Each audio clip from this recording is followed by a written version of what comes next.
Hey, I'm back with another shoe review. This time it is my 100-mile review of the Mizuno Neo Vista. So, um, as a disclaimer, I bought these with my own money. I didn't get any kind of a discount on these. I bought them from Running Warehouse. Um, so, Mizuno doesn't even know I exist. This is the first Mizuno shoe I've ever bought. So let me just get right into it. So the upper.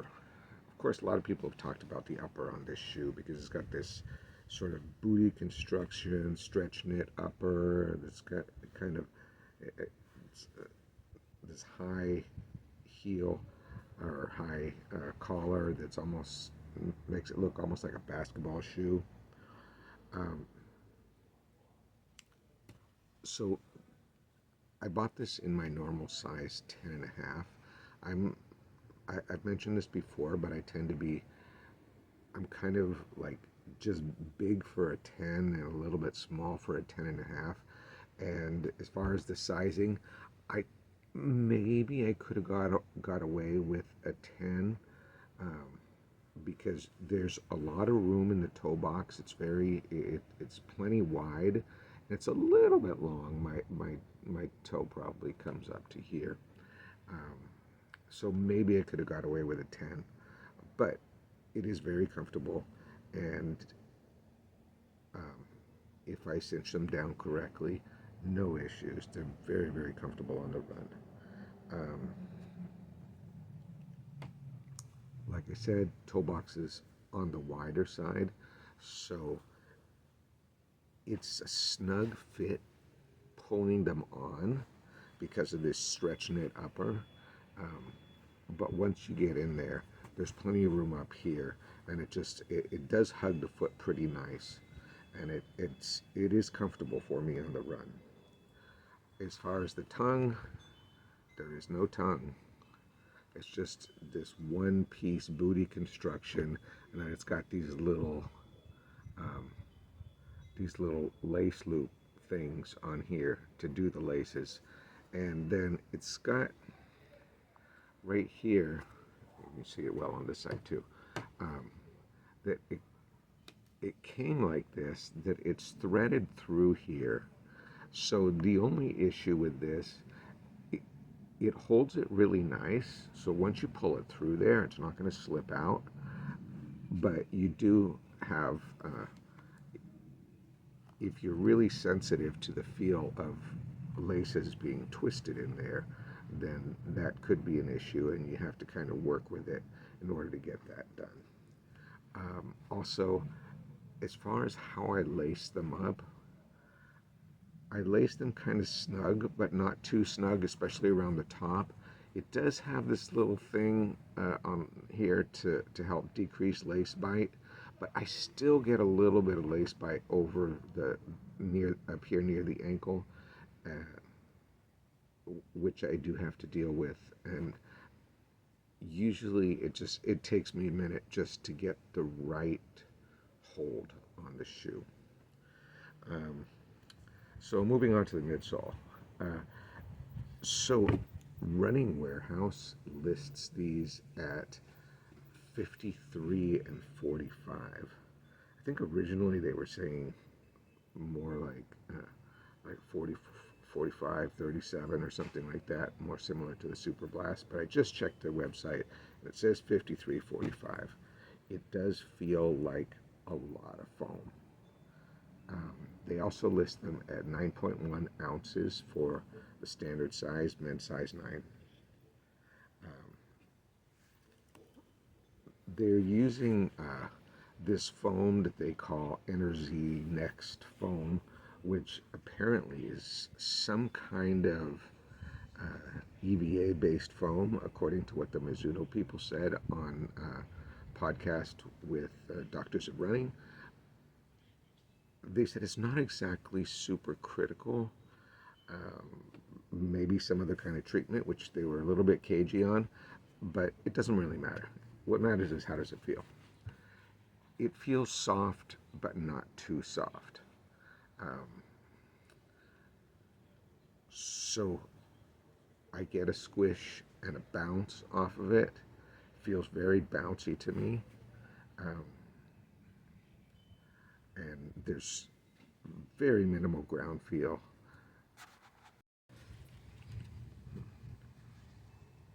So if you're looking for something that is like a really low ground, minimal ground feel, max stacked, very soft, bouncy ride, this might be the shoe for you. It's also very rockered.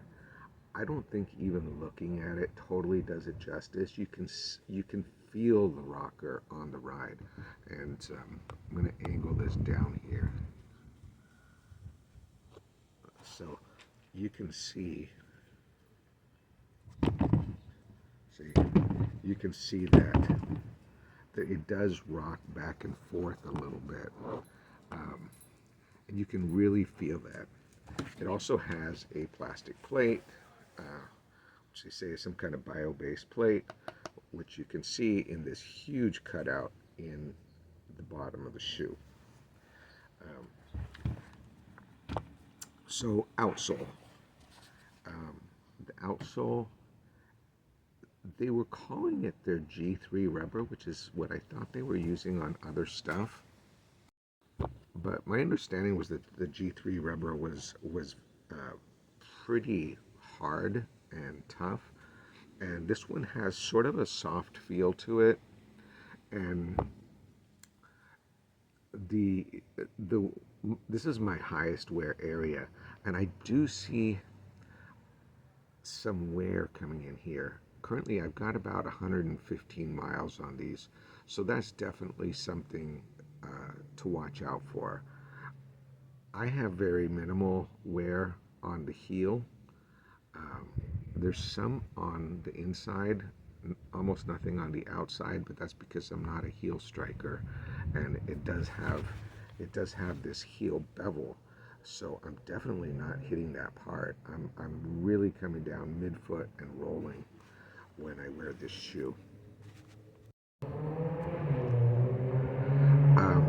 As far as grip, I've only run in this shoe in dry conditions, just maybe over a couple of wet sidewalks, from sprinklers and stuff like that.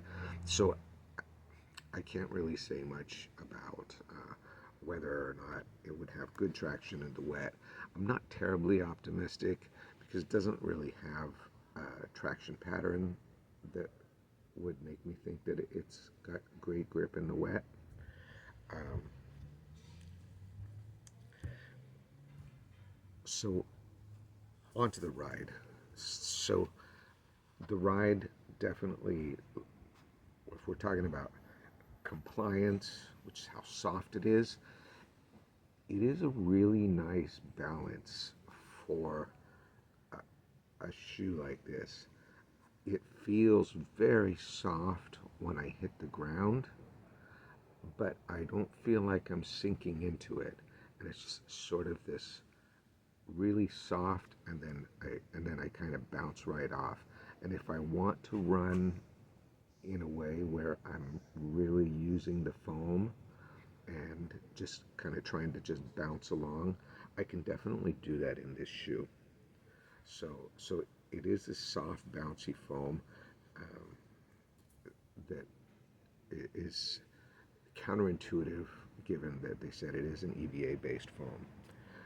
Like I said, the rocker is very noticeable.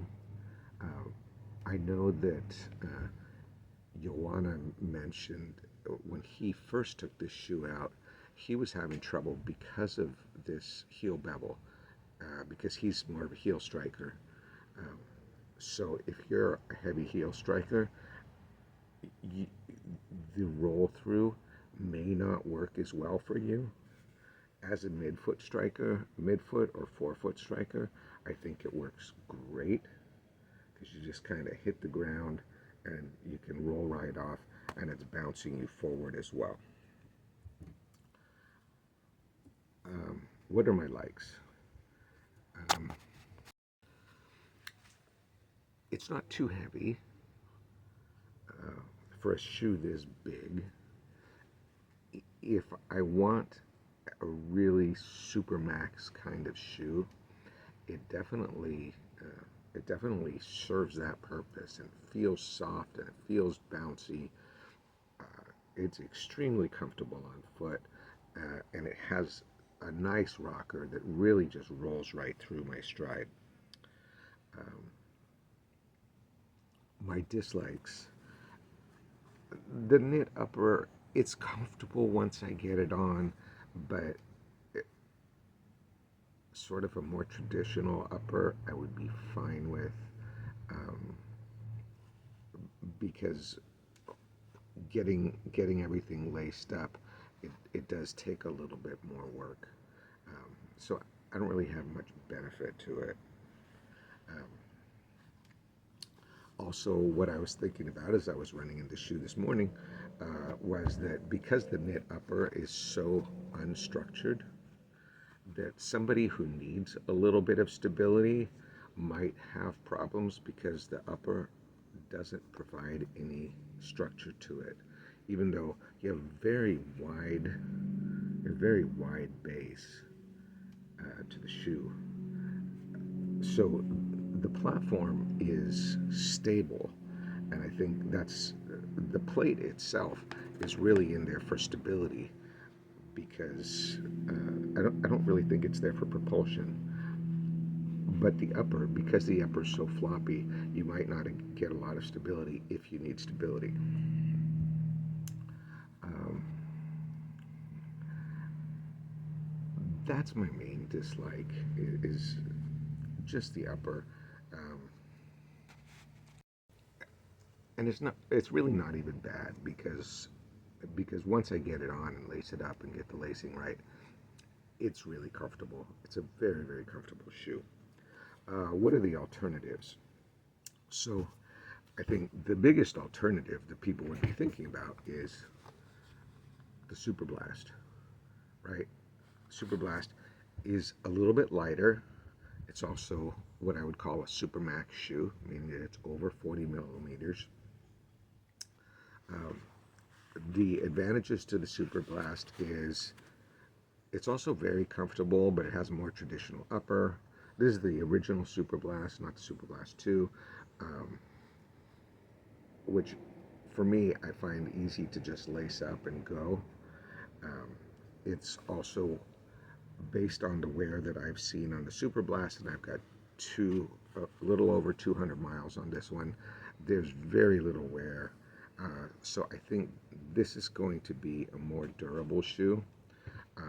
The only problem is that for me, the Super Blast just didn't work because the foam is much firmer, and because I'm not a heavy runner and I don't hit the ground very hard, it's just, it doesn't, I can't compress the foam enough to roll through my stride. And if it had the geometry of the Neo Vista, it might work. Um, you know, because if it was the Neo Vista geometry and I was hitting the ground and just hitting the ground and rolling through, you see, then that might work. But with the Super Blast, when you hit the ground, it has a 4-foot rocker, but it's got kind of a disjointed midsole here. So you can hit the ground, but then you need to get over this big 4-foot stack. And I think I just can't do that because the foam in the 4-foot is not compressing for me. Would I wear them to work? You know, I've thought about it. They are super comfortable. I probably wouldn't wear them to work just because it's so much shoe. And if I have things where I need to be a little bit more nimble, you know, if I'm, you know, lifting and turning patients and pushing beds around and stuff like that, I might feel like it's a little too much foam, a little too much squish, um, that wouldn't give me the planted feeling that I need. As far as just walking around on those hard tile floors in a hospital, yeah, this shoe would be awesome because it totally takes out all that hard ground feel. Um, would I buy them again? I probably wouldn't, but that's only because of personal preference. Because I'm finding that I like something that's a little bit more grounded. Um, for me, the sweet spot seems to be closer to like the mid 30s in stack height. So I'll continue to use these occasionally for easy runs when I just, when I just want something where I can kind of just bounce along and roll along and something really comfortable. But this is not the direction that I'm going. If I, I would say, if I wanted something that was a really just max cushion, no ground feel, soft and bouncy, yeah, I would totally buy them again, with the one caveat that I still need to see how this outsole is going to last. So that's as far as buying it again. If this is what I'm looking for, soft, bouncy, rockered, comfortable, everything is great. At 180 bucks, I want an outsole, I want a midsole that's going to give me 500 plus miles. So it remains to be seen if the Neo Vista will. Um, so I think that's the only question that I have as far as how long it'll take me to get to 300 miles or 500 miles in the shoe. It's probably going to take me a while because I'm just not running in this type of shoe that much. The shoe that I'm running in the most would be the Adizero SL, which is much more traditional stack and design. So, thank you for watching. I hope I've provided some information that's useful. And if you like the video, please give it a thumbs up. Feel free to comment with any questions or other thoughts. And have a nice day.